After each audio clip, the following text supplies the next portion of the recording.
All right, guys, go on a journey with me and help me figure this out. But the Lord had me studying windows in the Bible. And every single time I was reading about windows, this word lattice came up. And lattice is like an interweaving of like wood or other sheets of material covering a window. I'll show you a picture. This is an example of what lattice work would have looked like over. So just previously, he had given me a word speaking about, it was 1707, and the Strong's speaking about entangling or an interweaving. So this weaving thing was really sticking. And after that, he started to speak to me really heavily about metals and plasma, and also parasites. And this is where we got into some digging.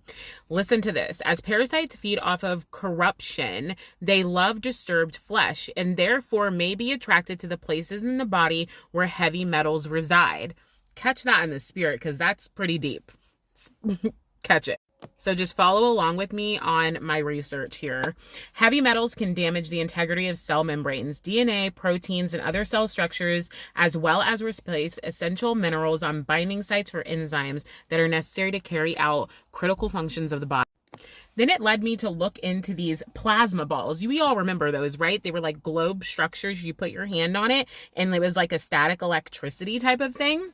The reason that putting your hand on a plasma ball seems to draw streamers toward it is that your hand is acting like a capacitor plate, and it makes a better plate than glass since it's more conductive. We are conductive. We are electricity. So then I was reading this, and lattice I saw in here, which I found really interesting. A metal is a lattice of positive ions bathed in a sea of delocalized electrons and conducts electricity. A plasma is a gas of free ions and electrons and can also conduct electricity. So he was asking this question, is metal a solid state plasma?